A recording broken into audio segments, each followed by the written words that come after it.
बताइए प्लीज। राशि राशि कृष्ण ईश्वरी। हाँ। पहला संक्षेप में अभियोजन प्रकरण इस प्रकार है कि दिनांक 8-9-10 को दोपहर 1 बजे शत्रुघ्न प्रसाद त्रिपाठी जो अभियुक्त का पिता है ने थाना दिल्लोन में उपस्थित होकर मौखिक रूप से इस आशय की सूचना दी कि 8-9-10 को 10:30 बजे खेत में जा आकर पूजा पाठ कर रहा था। पूजा करके खाली हुए तब लड़का कैलाश नारायण त्रिपाठी भी खेत में आ गया।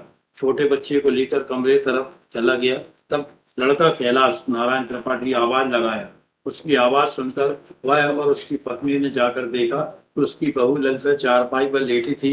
वह बहू को उठाकर पर्ची में लाया। बहू ललिता त्रिपाठी की मृत्यु हो चुकी थी। उसके गले में चोट के निशान थे। बहू की मृत्यु कैसे हुई वह नहीं जानता है। उक्त सूचना पर मर्ग क्रमांक 24/10 अंतर्गत धारा 174 थाना देवलों में पंजीबद्ध किया गया। Evidence of PW father of वो तो हॉस्टाइल हो गया होगा। नहीं सर, हॉस्टाइल नहीं, उसने FIR में बताया है। FIR में उसने ये नहीं कहा कि आप एक्यूज हैं। अब आप वो सर्कमस्टांसेस बताइए कि लाश जो है आपकी पत्नी की आपके घर से बरामद हुई है, ये साड़ी का 1 मीटर का टुकड़ा है। डॉक्टर क्या कह रहा है? डॉक्टर का ये कहना है लॉर्ड साहब, PW1 पढ़िएगा ना, पैरा 6 तो पढ़िएगा मेमोरेंडम में।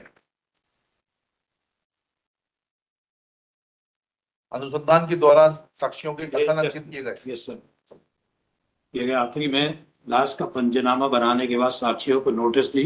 घटना स्थल पर जाकर लाश का पंचनामा बनाया, घटना स्थल का नक्शा बनाया। घटना स्थल से एक साड़ी का 1 मीटर लंबा टुकड़ा जब्त किया गया। लाश को पोस्टमार्टम के लिए भेजा। पोस्टमार्टम रिपोर्ट प्राप्त होने पर मर्ग जांच की गई।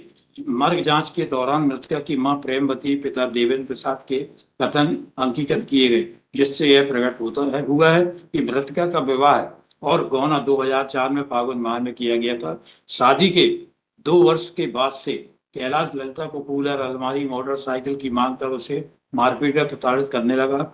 8-9-10 को 10 बजे गले में फंदा डालकर ललिता की हत्या कर दी। संपूर्ण जांच उपरांत थाना देवलोन में अपराध के नंबर पर कार्रवाई की गई। लेकिन convection of the basis of रस्सी है सर। पढ़िए तो आगे पढ़िए तो प्लीज पढ़िए। अनुसंधान के दौरान साक्ष्यों के कथन अंकित किए गए। अभियुक्त को गिरफ्तार किया गया।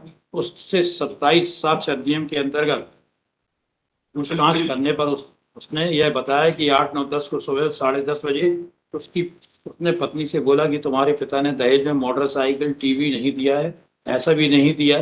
तब ललिता ने क्रोध में बोला कि मेरे पिता देवेंद्र मिश्रा अत्यंत गरीब हैं, वह एक पैसा भी नहीं देंगे। इतना सुनने पर उसे ललिता त्रिपाठी के ऊपर अत्यधिक क्रोध आया तो उसने सूत वाली रस्सी जिसके एक छोर से कठान लगी है, पत्नी के गले से फंदा डालकर दोनों हाथ में 3-4 मिनट तक खींचे रखा, जिससे पत्नी की मृत्यु हो गई। रस्सी चरखी खेत में आम के पेड़ के नीचे छिपा कर रख दिया है। चलकर निकाल कर दिए देता हूँ। रस्सी ने कैलाश ने अपनी निशानदेही से चरखी खेत में आम के पेड़ के नीचे से एक सूत की डोरी प्रस्तुत की, जिसे पुलिस अधिकारी ने जब्त किया। अभियुक्त को गिरफ्तार किया गया। गिरफ्तारी की सूचना उसके परिजनों को दी गई। पटवारी द्वारा घटनास्थल का नक्शा बनाया गया। संपूर्ण अनुसंधान उपरांत अभियोजन पत्र न्याय जांच हेतु न्यायिक दंडाधिकारी के प्रथम श्रेणी व्यवहारी श्री साक्षी श्रीवास्तव के समक्ष प्रस्तुत किया गया और उसके द्वारा प्रकरण सत्य न्यायालय को प्रकाशित किया गया और वहां से विवेक निराकरण के लिए इस न्यायालय में प्राप्त। अभियुक्त पर खंडों 1 में दर्शाए अनुसार आरोप लगाकर सुनाए वह समझाए जाने पर अभियुक्त ने अपराध करना स्वीकार किया। प्रतिरक्षा में उसने कथन किया कि साक्षीगण मृतका के माई के पक्ष के होने के कारण झूठा कथन कर रहे हैं, वह निर्दोष है, उसने कोई अपराध नहीं किया है। अब उसने अपनी प्रतिरक्षा में साक्षी राजधर पटेल अभियोग साक्ष्य एक को प्रमाण में प्रस्तुत किया है तथा प्रदर्शन D1 से 9 के दस्तावेज प्रस्तुत किए। निम्न प्रश्न विचारणी, क्या मृतका ललिता का विवाह उसकी मृत्यु के 7 वर्ष के पढ़ने का कोई मतलब नहीं होगा, एविडेंस बताइए। Para 9 sir. सर्वप्रथम यह देखना है कि क्या मृतका की मृत्यु मानव वध है या सामान्य परिस्थितियों भिन्न स्थितियों में। PW1 डॉक्टर स्थापक जी सर। क्या कहा उन्होंने? सर इनका स्टेटमेंट निकाले देता हूँ PW1 सर। आप पढ़िए। दिनांक 9/9/10 को समय 8:40 बजे सुबह मेडिकल टीम द्वारा मृतका ललिता बाई पत्नी कैलाश नारायण मेडिकल टीम द्वारा परीक्षण किया गया, जिसमें मैं सहायक चिकित्सक के रूप में मौजूद था।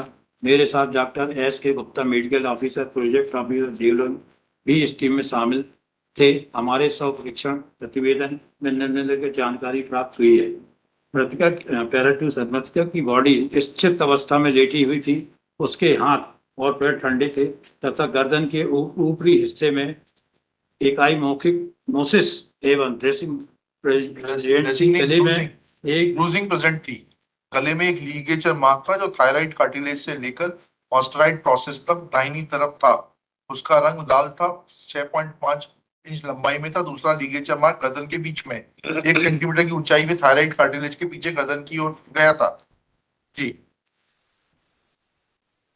ये जिसकी चौड़ाई 6 इंच तक रंग लाल था, उसकी मोटाई 0.8 सेंटीमीटर थी। पैरों में टाइगर मार्क्स मौजूद थे। दांत रस्सी बंधी हुई थी तथा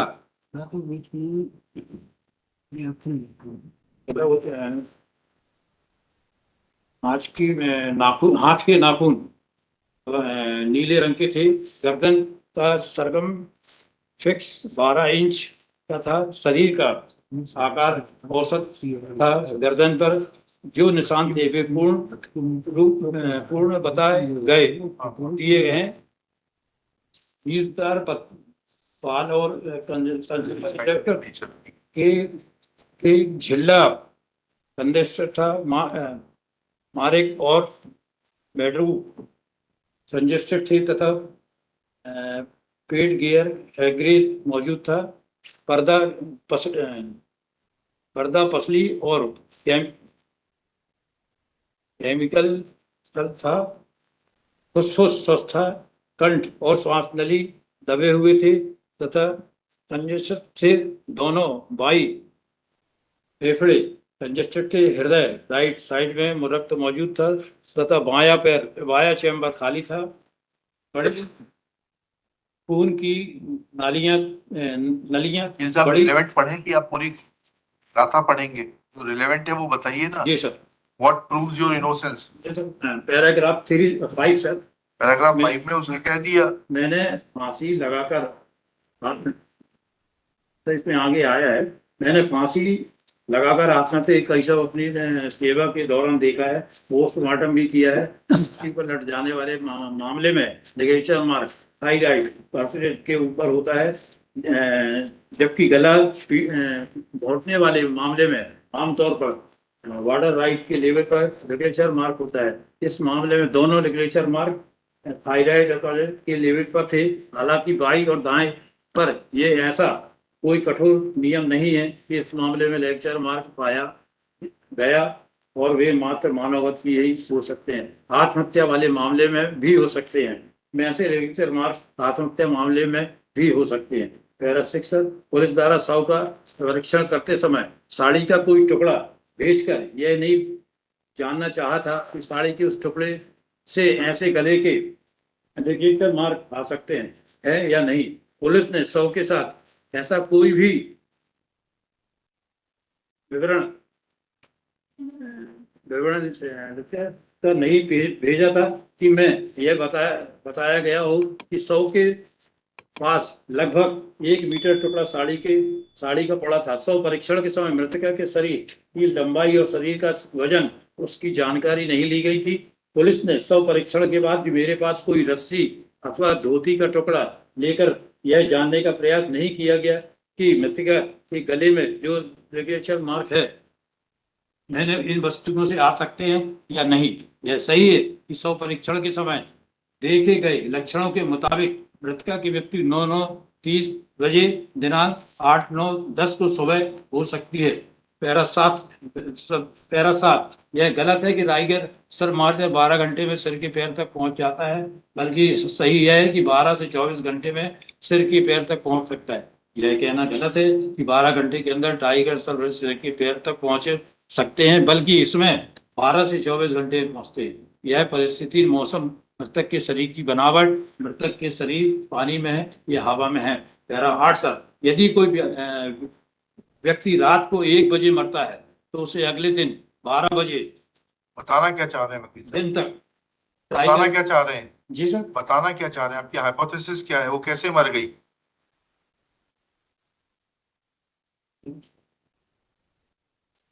ये महिला कैसे मर गई?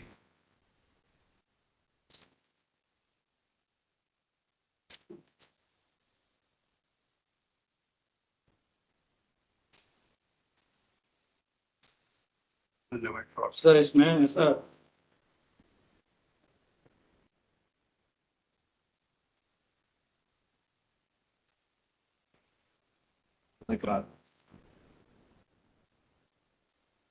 इसमें पैरा 17 में सर ये हाँ, क्या है?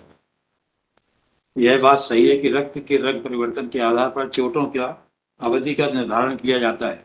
यह बात सही है कि रिपोर्ट व्यक्ति 1 में लेकिन कुमार के रक्त के रंग का कोई उल्लेख नहीं है। साक्ष्य ने स्वतः कहा कि चमड़ी के ऊपर रंग को देखकर लिखा गया है। यह बात सही है कि मृतका के जगह मार्ग के अंदर के उसकी स्थिति और उल्लेख रिपोर्ट में नहीं किया गया है। साक्ष्य ने स्वतः कहा कि विच्छेद के बाद उसे देखा भर यह मृतका के हृदय के चैम्बर में भरे रक्त का आधार मृत्यु निर्धारण की अवधि के लिए नहीं किया गया। मृतका के शरीर के रक्त परिवर्तन को उसकी मृत्यु की अवधि के निर्धारण के लिए कोई आधार नहीं बनाया गया था। ये इतने ये सब आगे और कुछ नहीं है।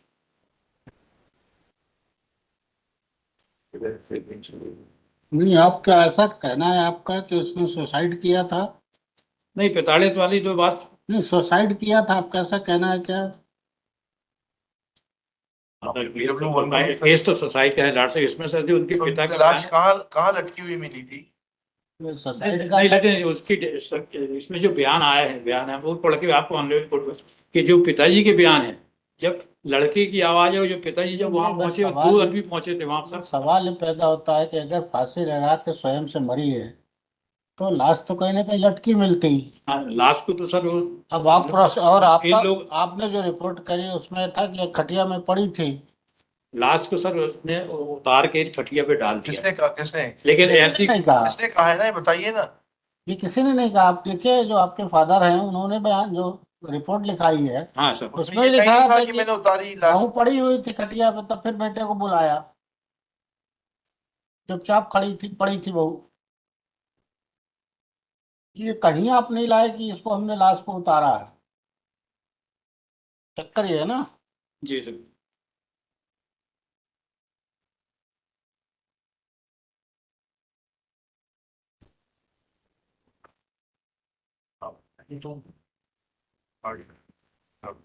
ऐसा तो सर बयान में नहीं है।